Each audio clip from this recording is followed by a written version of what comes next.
Ici Jean Amrouche qui vous parle de Genève. En 1949, au micro de Jean Amrouche. Mais vous-même, puisque vous venez de parler de l'affaire Dreyfus, avez-vous pris position à cette époque-là? L'écrivain André Gide. Très vite, et les tout premiers. Pour cette raison que je connaissais assez intimement Léon Blum, qui avait été mon camarade de classe à Henri IV, et qui me tint au courant. Je nous revois encore descendant la rue Bac à pied, et Blum me racontant l'affaire Zola, en me demandant justement si je consentais à prendre position, et je le fis aussitôt d'enthousiasme. Il n'y a pas moyen de résister à cela. À partir du mois de janvier 1898, l'affaire Dreyfus a déchiré la France en deux, avec une violence inouïe, et elle a profondément marqué Léon Blum. Monsieur Blum, vite lisez ça. C'est un article de Zola dans l'Aurore. C'est l'événement majeur de sa jeunesse. Se mettre au service d'un homme injustement condamné. Ce combat dreyfusard va devenir l'antichambre de son entrée en politique. Le président Léon Blum vous parle. Il y a quelque chose qui ne me manquera jamais. C'est la résolution, c'est le courage et c'est la fidélité. Non. Alfred Dreyfus. Parlez plus fort. Alfred Dreyfus. Le capitaine Dreyfus, juif alsacien, accusé à tort d'espionnage au profit de l'Allemagne, fut au cœur d'une affaire qui incarne un tournant majeur dans la vie politique française. Une rupture profonde entre deux visions de la France. D'un côté, les réactionnaires. C'est Dreyfus. Pour qui seul compte la mère patrie et l'honneur de son armée. De l'autre, Ce n'est pas Dreyfus. des intellectuels éclairés, conscients qu'il s'agit d'une question d'ordre moral, le respect de la justice et la dignité de la République. Soldats, on dégrade un innocent! Dans ce nouvel épisode, vous allez comprendre comment cette affaire Dreyfus provoque soudain chez Léon Blum une prise de conscience. Mes chers amis, je vous prie de considérer que la France entière, en ce moment, vous écoute. Je m'appelle Philippe Collin et vous écoutez Léon Blum, une vie héroïque. Deuxième épisode, le dossier Dreyfus. L'idée du Front populaire est plus vivace et plus puissante que jamais. Léon, défendons le ministère. Un juif? Un juif, oui. Pauvre France.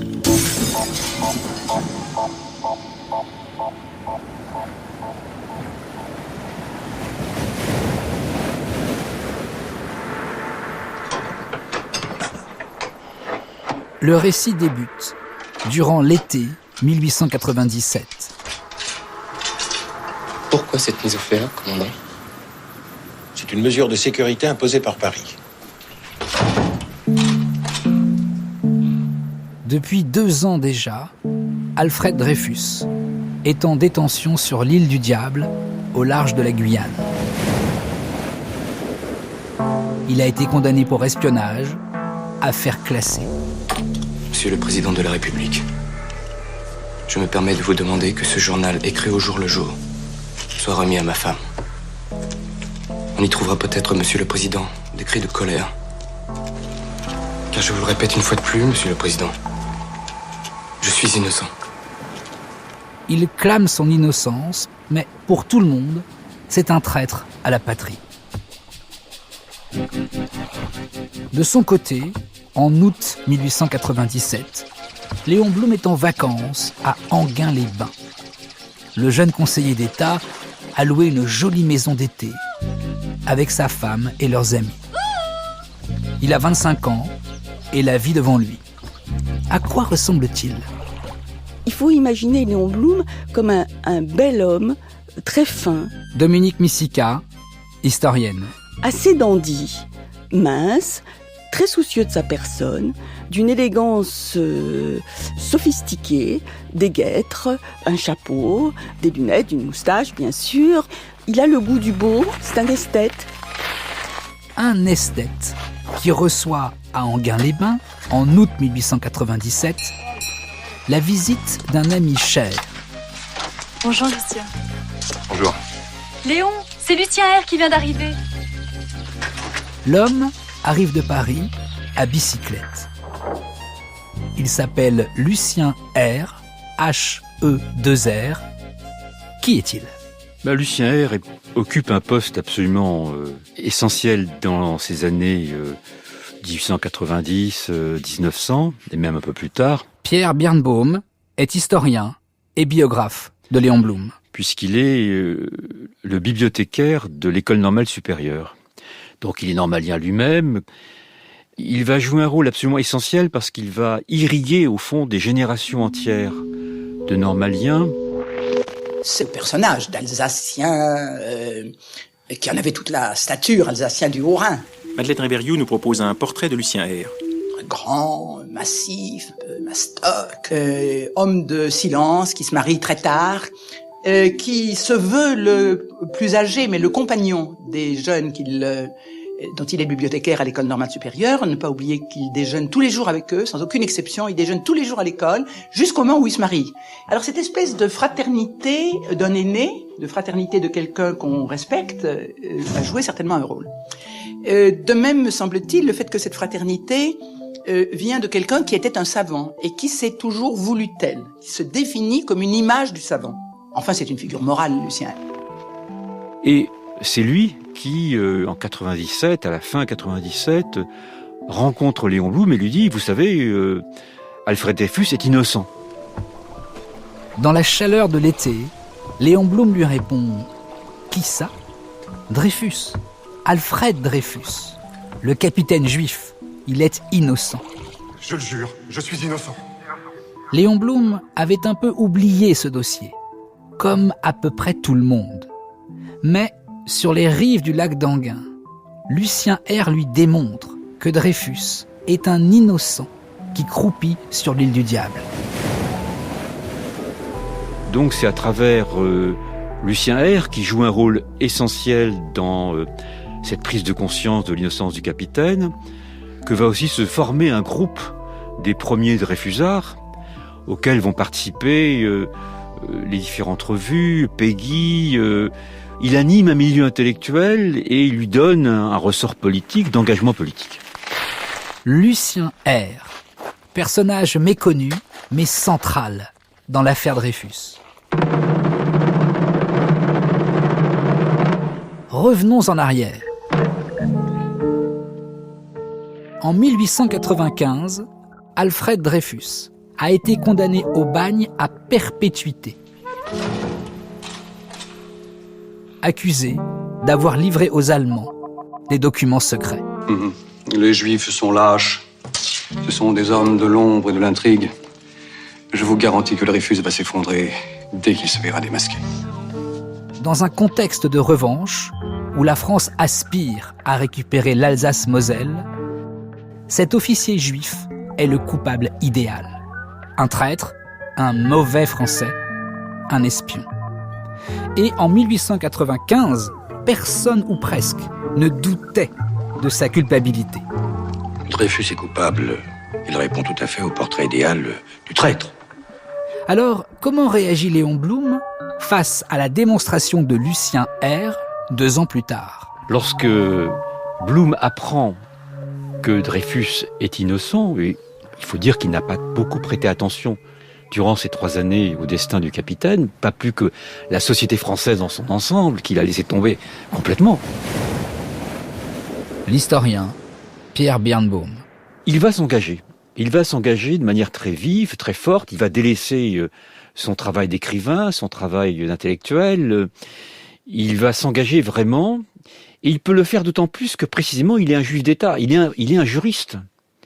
Donc il va s'engager en tant que juriste. Il va se mettre au service de la cause Dreyfusard. Il va rédiger des textes auprès de Laborie, de l'avocat Laborie. Il va également s'engager auprès de Clémenceau. Les grandes figures du combat dreyfusard vont bénéficier de son aide de juriste. Il va aussi avoir un rôle très actif, puisqu'il va courir les rues pour recueillir la signature de différentes personnes. Et par exemple, il va voir Barrès. Il est sûr que Barrès, son âme sœur, celui qui les respecte tellement, le prince des lettres, lui qui a un rôle fondamental dans les lettres françaises de l'époque, et il est certain que Barrès va accepter de défendre Dreyfus. Or, Barrès refuse. Et c'est là, au fond, que se fait la rupture avec Barrès, qui est essentielle pour comprendre l'itinéraire intellectuel de Léon Blum. On a oublié de nos jours que Barrès est le prince des écrivains. Barrès est le grand écrivain de la fin du XIXe siècle. Et Barrès, au fond, est celui que tout le monde veut imiter, celui dont tout le monde recherche l'amitié. Et aussi bien Léon Blum que Marcel Proust. L'un et l'autre vont s'éloigner de Barrès lorsque Barrès va devenir le prince des anti-dreyfusards et le héros des antisémites, celui qui est au cœur du camp le plus violent de la réaction intégriste catholique. Blum est celui qui magnifie la liberté de l'individu. C'était le cas de Barrès. Mais lorsque Barrès va construire sa théorie de l'enracinement dans la terre, qui va être au cœur de l'extrême droite, de la pensée d'extrême droite, Blum va rompre absolument en montrant que l'homme est responsable de lui-même, de ses valeurs et de ses engagements. Écoute ce que dit Barrès. Mais qu'ai-je à faire avec le nommé Dreyfus? Maurice Barrès. Ah non, certes. Il n'est pas au monde un groupe d'hommes qui puisse accepter cet individu. Il n'est point né pour vivre socialement. Seul, dans un bois décrié, une branche d'arbre se tend vers lui pour qu'il s'y pende. Tant de haine, c'est pas possible. Un écrivain si brillant que nous avons apprécié. Léon Blum, Souvenir sur l'affaire, 1935. Quand j'évoque la phase aiguë de l'affaire Dreyfus, voici le souvenir le plus puissant qui afflue.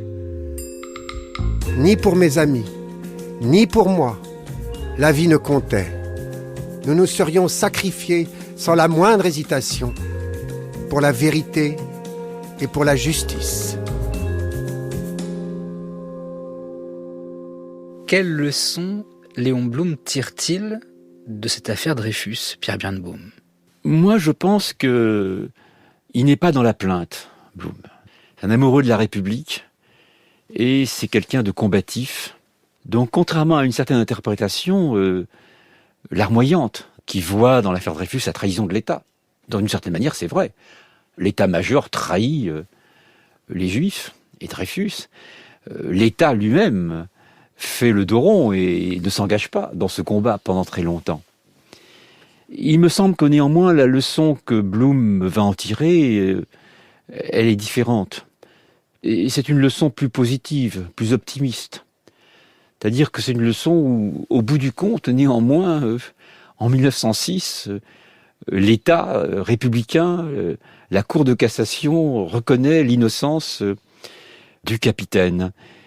Finalement, en dépit de ce flot d'antisémitisme qui submerge la société française jusque dans les petits villages, jusque dans les petites villes de province, en dépit du retard à l'allumage de l'État républicain, au fond, Léon Blum est optimiste. Et je pense que il aura la même réaction qu'après Vichy. C'est-à-dire, ce qui compte, c'est, au fond, la résistance. Ce qui compte, c'est la résistance de l'État républicain pendant l'affaire Dreyfus. Ce qui comptera, c'est la résistance de Gaulle et des maquis et de la France républicaine qui surnage. Et je pense qu'il en garde une vision plutôt optimiste que négative. Au tournant du siècle, l'optimisme de Léon Blum quant à la capacité des républicains à se défendre contre les réactionnaires est bien réel. Néanmoins, Blum, juif d'origine alsacienne, comme Alfred Dreyfus, a aussi pris conscience que cette affaire a remué les bas instincts jusqu'à fracturer la société française. Oui, mes amis, Dreyfus, le véritable Dreyfus est ici, parmi nous, ce soir, en chair et en os. Faites-le entrer.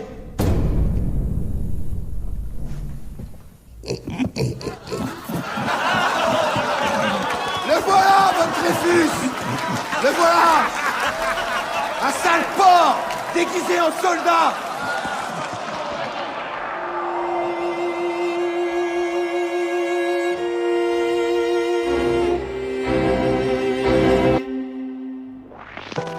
Dans la vie de Léon Blum, l'affaire Dreyfus change et éclaire toute la suite. Oui, tout change après l'affaire Dreyfus. Cela dit, précisons que le rôle joué par Blum fut assez mineur.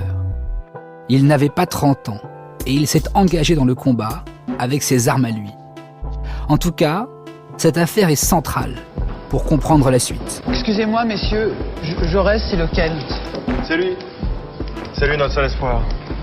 Ça va être un moment majeur dans sa vie puisque c'est là qu'il va rencontrer Jaurès. L'ancien conseiller d'État, Frédéric Salabarou.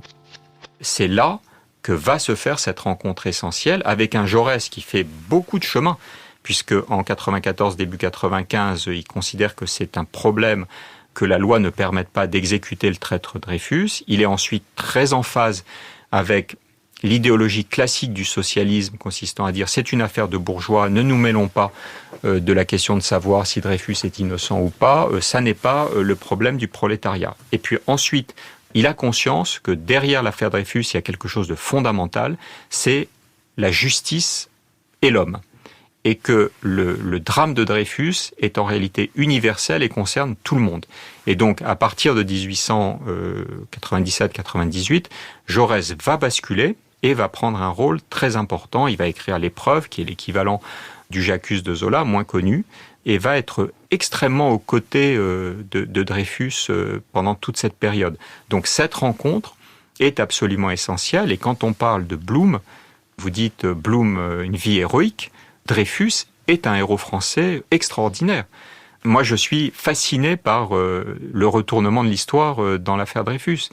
S'il y a eu une affaire Dreyfus, s'il y a pu y avoir le temps pour trouver les preuves, le J'accuse, le suicide du colonel Henry, c'est parce que Dreyfus a tenu à l'île du Diable. Et s'il a tenu, c'est parce qu'il était convaincu que la France était un pays juste, que l'armée dont il faisait partie était juste, que le général de Boisdeffre, qu'il admirait, était en train de chercher les preuves pour prouver son innocence.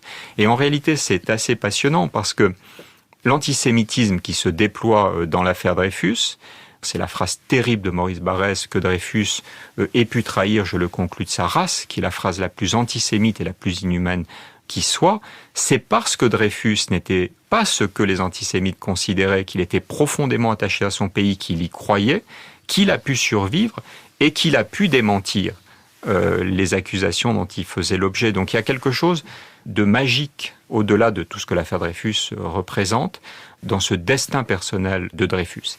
Et donc à côté de ça, il y a le destin de Blum, puisque à la fin de l'affaire Dreyfus, il a le choix entre 3 chemins. Le premier, c'est de faire comme Proust. C'est-à-dire, on revient dans les dîners en ville, artistiques, et puis on réconcilie les Dreyfusards et les anti-Dreyfusards. Le deuxième, c'est ce que fait Bernard Lazare. C'est-à-dire qu'il considère, comme Théodore Herzl, que l'affaire Dreyfus montre bien qu'on va vers une tragédie en Europe et qu'il n'y a qu'une seule réponse, c'est le sionisme. Il aurait pu le faire. Blum était sioniste, mais il était plus encore français.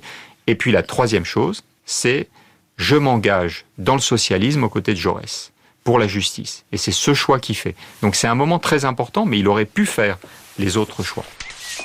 Bonjour madame, les bureaux de la Revue Blanche, je vous prie. Merci. Bernard Lazare, journaliste politique, juif, fut l'un des tout premiers Dreyfusards, convaincu qu'il fallait créer un État juif en Palestine pour échapper aux violences antisémites en Europe. J'ai longtemps cru que l'antisémitisme était voué à la disparition. D'un côté, par l'évolution de la société elle-même, le socialisme signifiera la fin de cet archaïsme. Bernard Lazare. De l'autre côté, l'évolution des Juifs eux-mêmes, leur rupture avec le vieil esprit talmudique aidera également à cette disparition. Et j'en suis plus tellement certain. Mais à l'aube du XXe siècle, Léon Blum choisit plutôt la voie de Jean Jaurès. La parole est à monsieur Jean Jaurès, député du Tarn. Le jeune conseiller d'État est subjugué par le député du Tarn. Léon Blum, dans Souvenirs sur l'affaire, 1935. Je me revois en face de Jaurès, opprimé par quelque chose de plus pesant que l'émotion, par cette puissance d'admiration et de don qui était naturellement en moi. Je compris plus tard jusqu'à quelle profondeur du terme il était humain, ce que signifiait pour lui l'idée d'humanité. Dreyfus a été condamné illégalement. S'il est innocent, il n'est plus qu'un homme dépouillé de tout caractère de classe par l'excès même du malheur. Il n'est plus que l'humanité elle-même, au plus haut degré de la misère et du désespoir.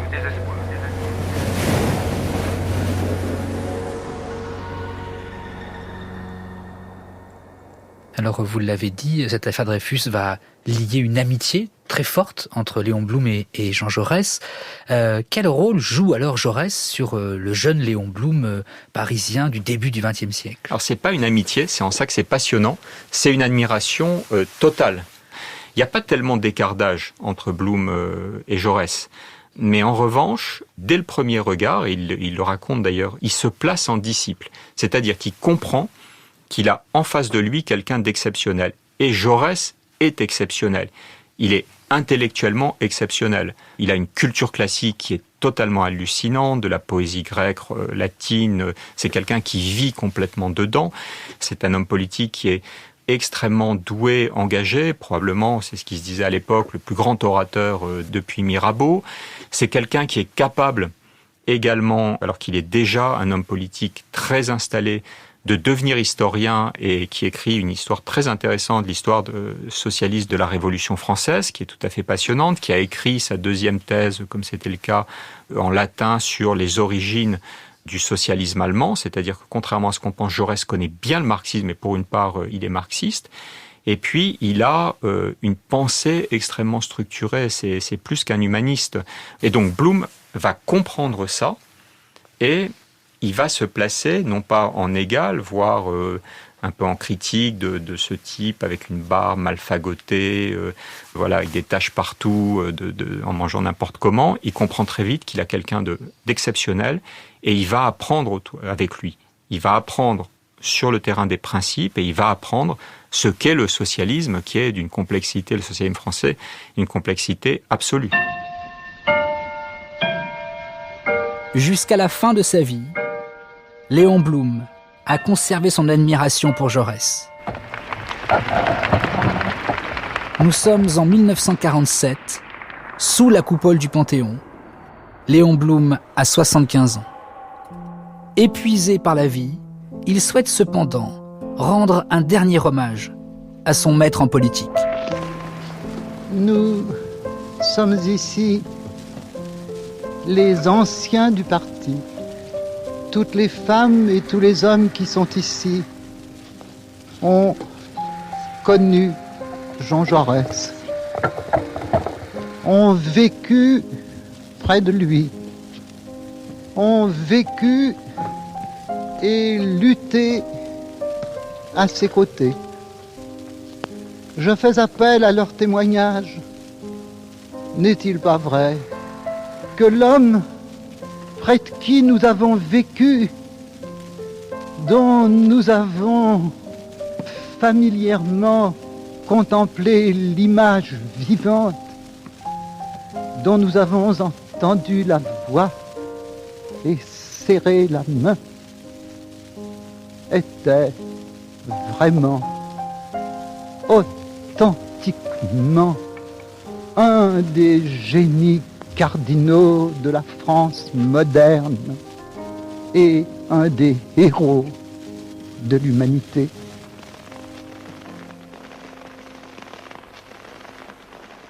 Blum est immédiatement conquis par le socialisme réformiste et républicain de Jaurès, qui est normalien comme lui, et dont il partage au fond toutes les valeurs, y compris le courage physique. L'historien Pierre Birnbaum.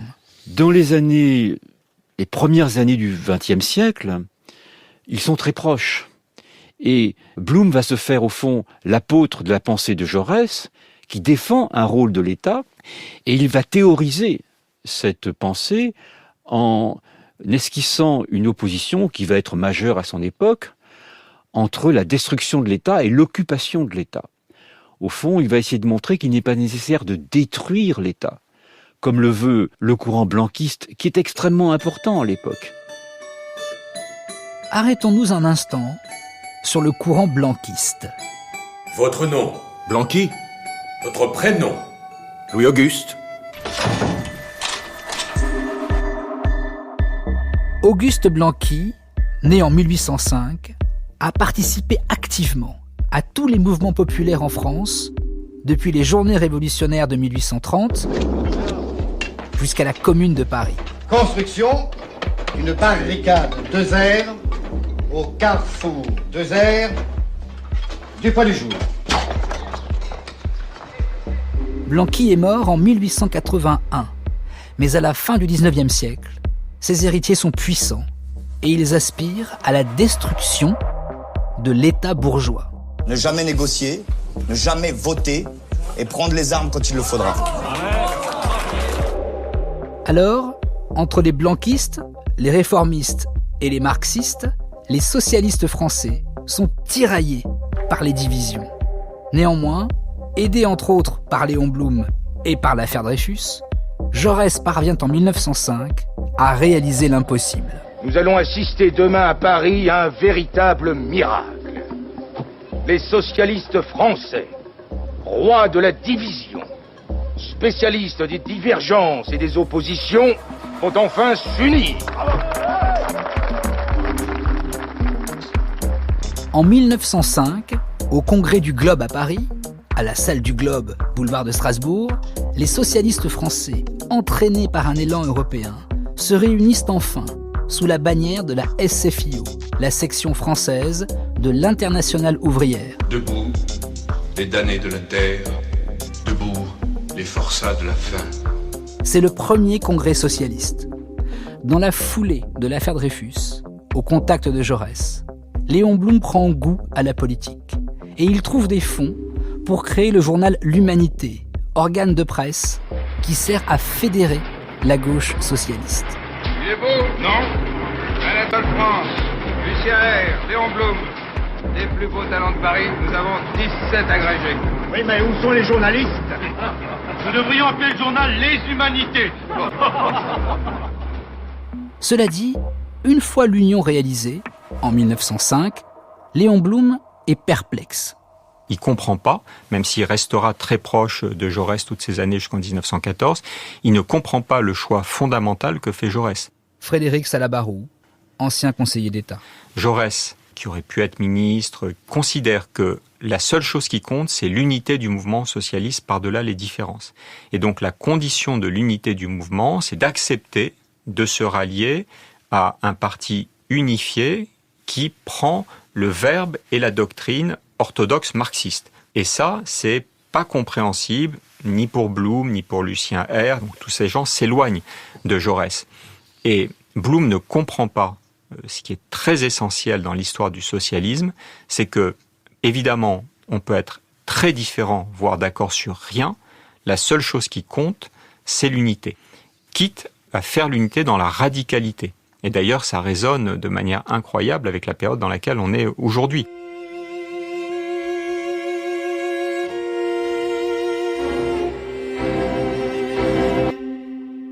À partir de 1905, Léon Blum demeure dans la sphère socialiste, mais il prend ses distances avec la politique et avec le parti. Qui veut des glaces? Vanille, fraise, qui veut des glaces? En 1906, Léon Blum a retrouvé sa vie d'avant l'affaire Dreyfus. Conseiller d'État, il est promu maître des requêtes en 1907. Par ailleurs, il s'impose comme le plus grand critique littéraire et dramatique de son temps. Ça va commencer. Une véritable vocation au point d'abandonner toute activité politique. En 1908, Léon et Lise Blum vivent désormais boulevard du Montparnasse, dans un appartement plus bourgeois, une vraie vie mondaine. Dîners costumés, discussions enflammées ou lecture à voix haute. Une vie a priori paisible. Et pourtant, Léon Blum est au centre d'une vive polémique après la publication d'un essai sulfureux sous sa plume, un livre intitulé « Du mariage ». Quiconque, encore aujourd'hui, ouvre ce livre... Dominique Missika, historienne.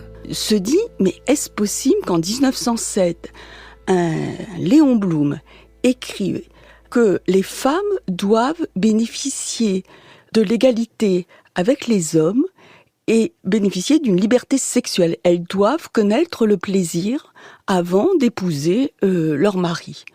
C'est un choc, c'est un scandale. Enfin, et c'est d'autant plus un scandale, et Léon Blum en est tout à fait conscient, puisque très habilement, de manière très, très fine, il le dédicace à son épouse. Et c'est le Léon Blum amoureux de l'amour, c'est Léon Blum amoureux des femmes. Il dit que il lui est arrivé de suivre des femmes dans la rue. Un grand sentimental, un grand amoureux. Il aime l'amitié féminine. Il n'y a nulle trace de misogynie chez Léon Blum. Et ce livre du mariage provoque évidemment soit la gêne parmi ses amis qui sont quand même un peu troublés, soit carrément choc, parce que la morale est bafouée. Enfin, je sais pas moi, prôner la liberté sexuelle pour une femme avant le mariage en 1907, il faut être quand même, je dirais aujourd'hui, gonflé. Et ben c'est la liberté de Léon Blum. Léon Blum dans Du mariage, 1907.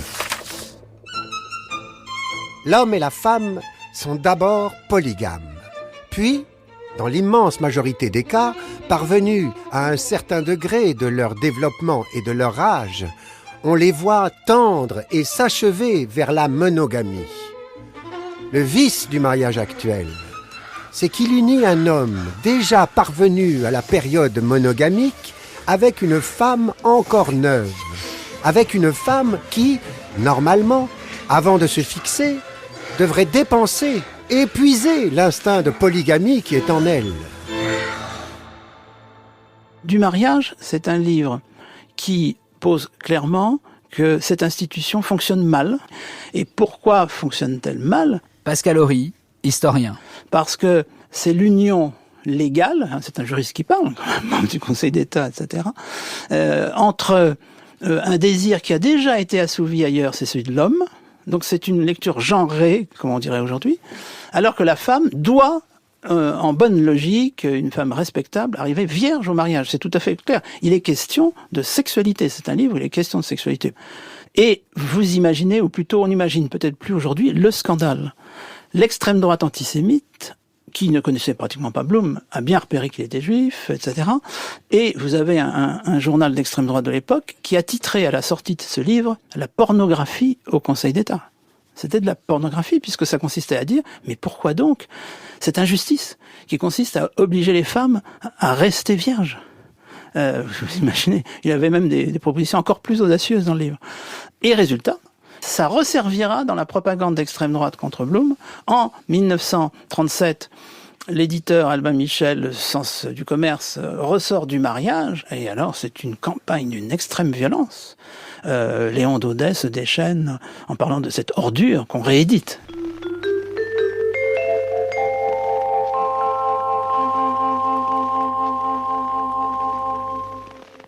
En avril 1972, à l'occasion du centenaire de la naissance de Léon Blum, France Inter a programmé une émission spéciale où la sociologue Evelyne Sulro s'est exprimée sur ce livre qui faisait écho à la mouvance féministe.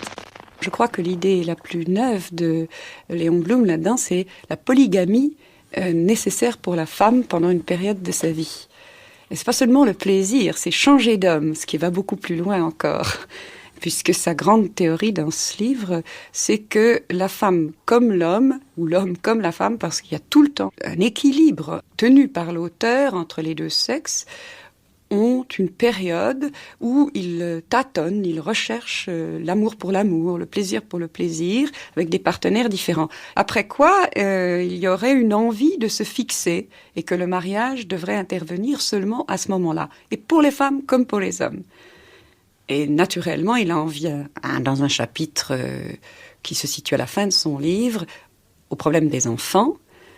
Et là, alors, il a des idées qui devaient être extrêmement révolutionnaires pour l'époque, puisqu'il concède à la femme le droit d'avoir des enfants de plusieurs hommes, de l'homme qui lui plairait, n'est-ce pas, de l'homme qu'elle choisirait pour avoir un enfant, et dit que ça n'aurait aucune importance.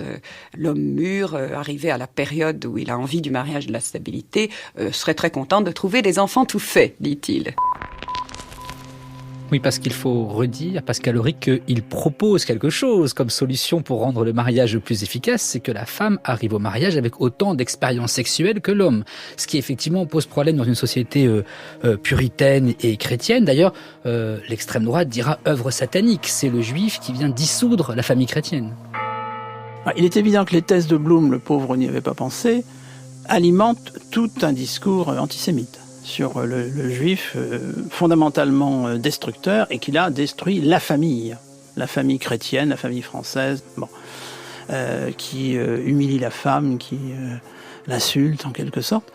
Et là, on voit bien que quand il est saisi par des idées qu'il considère comme progressistes, parce qu'il défend tout ça avec des considérations qui sont celles de toute une gauche athée, presque matérialiste, en disant « mais écoutez, regardez comment nous sommes constitués », etc. Il n'a pas vraiment l'impression que c'est si extraordinaire. Il sent bien que c'est un peu audacieux, mais déjà, du côté des Scandinaves, par exemple, ça commence à bouger. Eh bien non, le pauvre, effectivement, ça alimente la campagne antisémite, oui. Je dirais qu'il y a, dans sa manière de parler des femmes, Evelyne Sulro, un mélange de respect total pour l'être féminin, pour sa liberté d'être, pour son bonheur, pour son plaisir. Une femme peut rarement lire un ouvrage écrit par un homme sans tiquer, n'est-ce pas, à certaines choses. Là, vraiment, il est foncièrement avec la raison et le cœur féministe. Au moment même où est sorti du mariage, Léon Blum passe des vacances avec des amis dans une villa à Damary-les-Lys. Et c'est là qu'il croise pour la première fois Thérèse, jeune femme espiègle. C'est une love story, soyons directs. Dominique Missika. Un coup de foudre pour une jeune femme, Thérèse Pereira, qui est exactement à l'antipode de Lise Bloch, de son épouse. Si Lise Bloch est une femme placide qui passe ses journées allongée sur une chaise longue à lire en attendant la sortie au théâtre ou de jouer au piano et de chanter, eh bien Thérèse, c'est l'inverse. C'est un bolide. Elle conduit d'ailleurs, ce qui est quand même à l'époque aussi, elle fait parmi des premières femmes conductrices. Elle est sportive. Play. Ready. Elle joue au tennis, elle fait de la bicyclette. Elle est ardente. Le souci, c'est que elle est fiancée. Quand Léon Blum et Thérèse Pereira passent des vacances ensemble, certes, le rapprochement se fait petit à petit, mais Thérèse est fiancée, Léon Blum est marié. Situation un peu délicate. Thérèse se marie avec Edmond Mérargue, un bel agent de change, qui a plein d'atouts dans sa manche. Il est beau, il est riche, bien installé, il est plus vieux que Thérèse, mais au fond, à l'époque, ça n'a rien d'étonnant. Donc ce mariage est prévu, il se déroule, mais manifestement, l'attirance est trop forte pour y résister, et Thérèse et Léon vont entamer une liaison. Vous n'aviez pas peur de son penchant pour la polygamie ? Non. Je suis irrésistible.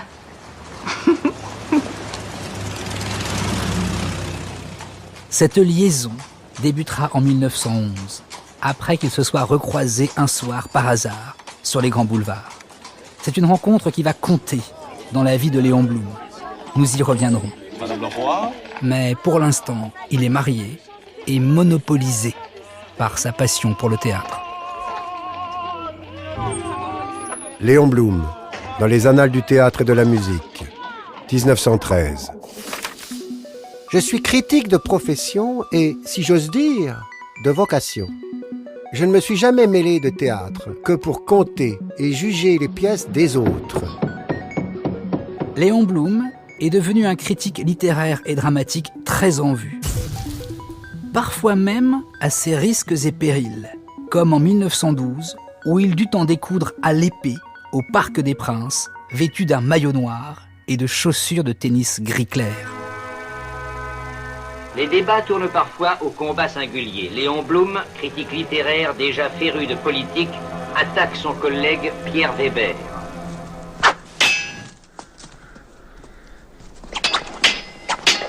Il se bat en duel avec un critique d'art, Pierre Weber. Pierre Birnbaum. Et quand on retrouve les comptes rendus dans la presse, comme je l'ai fait moi-même, on est fasciné par la manière dont, à chaque fois, on met en lumière la virilité, sa violence, sa détermination à en découdre, à blesser son adversaire. Et tous les comptes rendus font état de cette virilité qui va, au fond, accompagner Blum, quelle que soit sa féminité, et qui va le mener à résister toute sa vie à l'ennemi, à résister aux ligues d'extrême droite dans les années 30, à résister aux Allemands, à résister à la milice pendant Vichy, à faire preuve d'un courage physique à Buchenwald lors de son incarcération par les Allemands.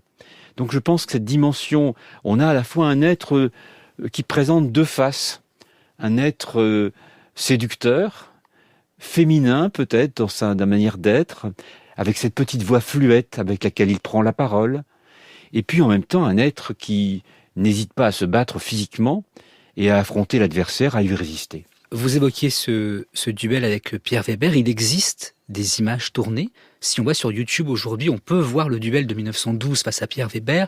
On est impressionné à la fois par sa maestria de l'épée, mais par son courage, Pierre Birnbaum. Mais il existe non seulement des images, mais dans mon souvenir, un film. Absolument, des images qui bougent. Voilà, c'est un petit film, c'est un film où on le voit dandy, avec son chapeau, son couvre-chef qui va devenir célèbre pendant le Front populaire. Il est là vraiment habillé comme un esthète et non pas comme un militaire. Il est tout le contraire du capitaine Dreyfus, voyez. Mais en même temps, il partage sa détermination physique. Il va être légèrement blessé, mais son adversaire le sera davantage. C'est son adversaire qui va arrêter le duel. Blum, au fond, triomphe. Et ce duel joue un rôle symbolique important dans sa vie. Arrêtez! Docteur, examinez la plaie, je vous prie. Non, y a rien. Il vous a manqué un cheveu.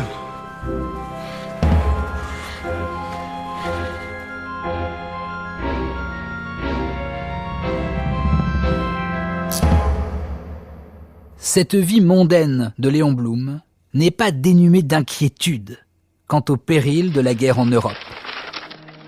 L'Autriche-Hongrie a remis à la Serbie une note concernant l'assassinat de l'archiduc Ferdinand à Sarajevo. Tu crois qu'on va avoir la guerre? Et dans cette course inexorable vers l'abîme, les socialistes du vieux continent tentent d'empêcher l'affrontement des nationalismes. La semaine prochaine, le Bureau international est convoqué à Bruxelles. Jaurès attache la plus grande importance à cette réunion. Les délégués de 22 pays différents. Ce qui se prépare là, c'est peut-être, sans violence inutile, le triomphe du socialisme dans le monde. Jean Jaurès, pacifiste viscéral, veut convaincre les ouvriers français, allemands, belges et anglais de lutter contre la mécanique des alliances et de déclencher de grandes manifestations pour refuser le combat. Ah, Blum. Bonjour Jaurès. Je file à Bruxelles. Accompagnez-moi à la gare. Le bureau de l'International se réunit demain matin. Le 29 juillet 1914, Léon Blum accompagne Jaurès à la gare du Nord. Le leader de la SFIO se rend à Bruxelles pour une ultime tentative pacifiste. Le 31 juillet, Jaurès est de retour à Paris et s'installe au Café du Croissant pour dîner.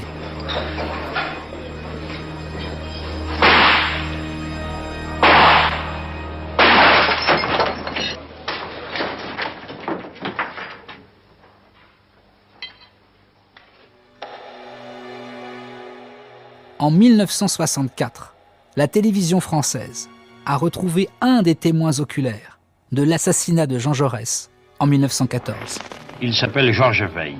Alsacien, il était en 1914 député protestataire au Parlement allemand et correspondant à Berlin du journal L'Humanité dont Jaurès était le directeur.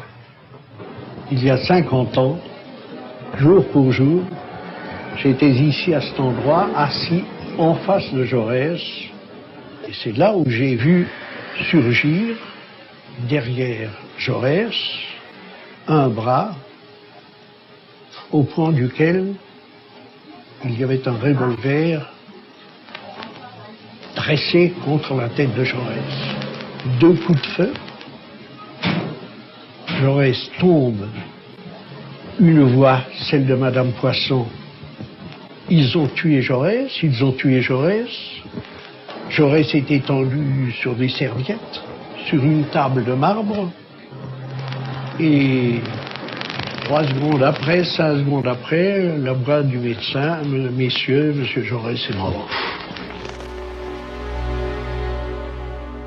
Monsieur Jaurès est mort. Mort. L'assassin s'appelle Raoul Villain, 29 ans, étudiant en archéologie, nationaliste, partisan de la guerre et proche de l'Action française. On a tué Jaurès. Très vite, la mort de Jaurès se répand dans Paris. Tout peut arriver. Je vous laisse, excusez-moi, je cours au ministère. La Chine est lancée.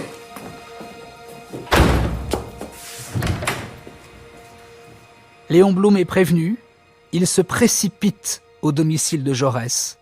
Le disciple est effondré. Pour un être aussi sensible que lui, cette mort qui bouleverse au-delà de la gauche quand même, est à la fois terrible et en même temps c'est une sorte de réveil. Parce que pour simplifier, de ce jour-là, Blum entre vraiment en politique et n'en sortira plus. Pascal Horry. Et cette mort provoque chez lui cette conclusion qui rejoint la conclusion de la majorité des socialistes, à savoir, ce sera quand même la guerre. Alors que Jaurès, la majorité des socialistes se vivent comme pacifistes, eh bien, Léon Blum choisit effectivement l'union sacrée, mais il n'est pas le seul. Au contraire, c'est plutôt l'exception. Ceux qui ne choisissent pas parmi les socialistes de l'époque. Quand on dit socialiste, c'est l'extrême gauche. Il n'y a pas encore de communistes. On peut dire que c'est désormais la politique qui est l'étoile de son chemin.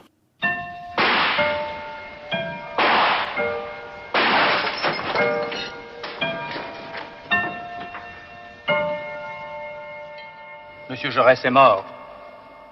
Alors, il était resté proche, ils avaient renoué de manière encore plus nette. Frédéric Salabarou. Donc c'est évidemment un choc, il perd son père spirituel, mais c'est d'abord, cette année 14 est une année de libération complète de Léon Blum sur plusieurs terrains.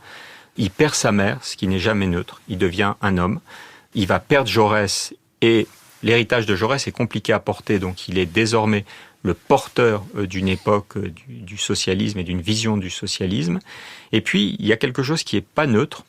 Quelques mois avant, quelques années avant, il fait des conférences au Théâtre de l'Odéon sur la littérature. Et là, il comprend quelque chose qui n'est pas évident, c'est que c'est pas un homme de l'écrit, c'est un homme du verbe. Il fascine son auditoire. Et puis, il y a Thérèse qui va lui faire comprendre qu'il doit s'engager et qu'en réalité, il est fait pour l'action politique. Et il y a une phrase absolument magnifique qui dit tout de leur relation.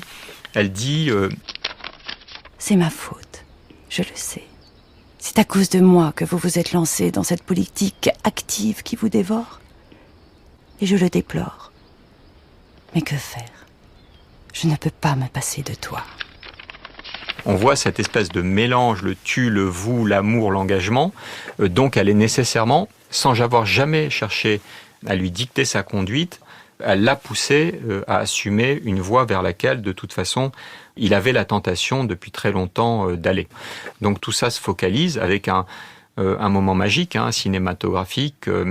Barrès va présenter ses condoléances à la famille de Jaurès, donc il sonne au petit matin, Blum a veillé Jaurès, il ouvre la porte et accueille Maurice Barrès, et là c'est la passation symbolique entre les pères.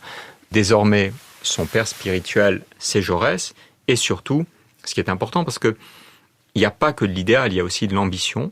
Son ambition va se former, et il va récupérer l'héritage de Jaurès pour devenir Léon Blum, le politique.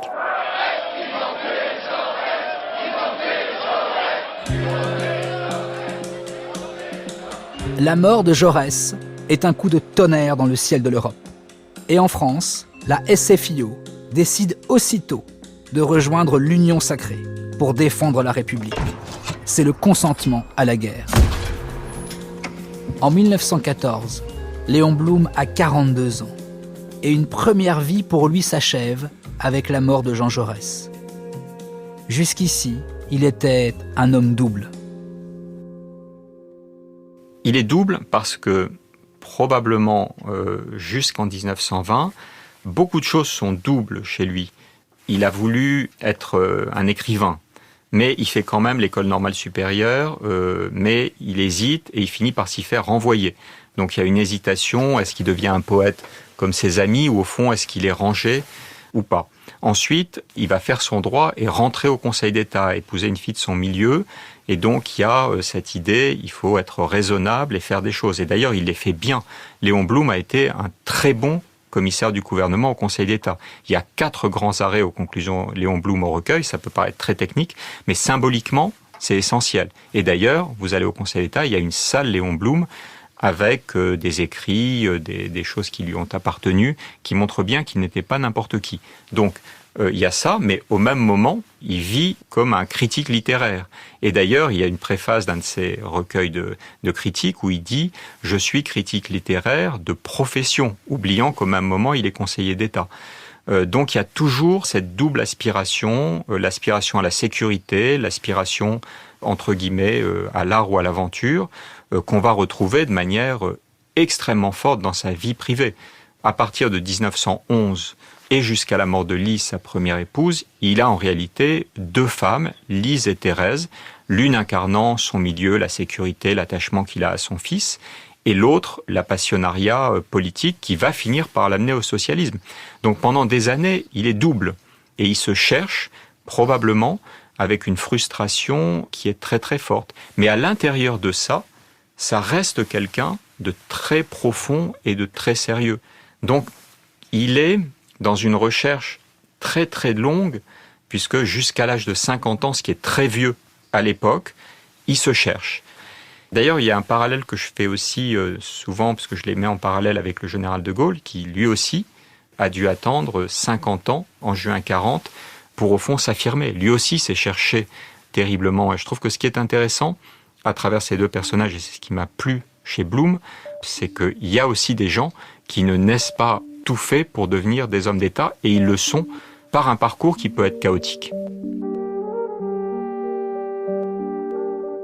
Le chaos entre dans la vie de Léon Blum 3 jours après la mort de Jean Jaurès. C'est la mobilisation générale. Voici votre feuille de route. Vous devez vous présenter demain à la 1re heure au 60e d'infanterie, à Besançon. Alors vous m'avez déjà pris un ouvrier, maintenant c'est mon fils que vous me prenez? Mais comment je vais continuer, moi? Hein? C'est tout de même pas ce gamin qui va faire le boulot. Ça durera pas, ce verso. Les Boches sont foutus, ils reculent de partout. On récupère l'Alsace et la Lorraine, et puis c'est terminé. Sûrement. Au revoir, on a du boulot. Comment la guerre de 14 a propulsé Léon Blum dans une autre vie, celle d'un homme d'État? C'est l'horizon du prochain épisode.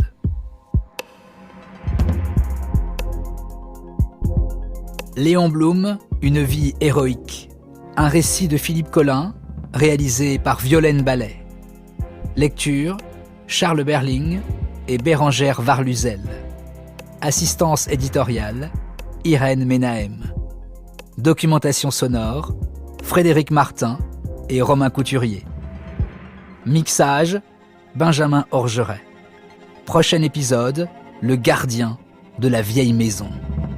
Léon Blum, une vie héroïque, est un podcast original de France Inter.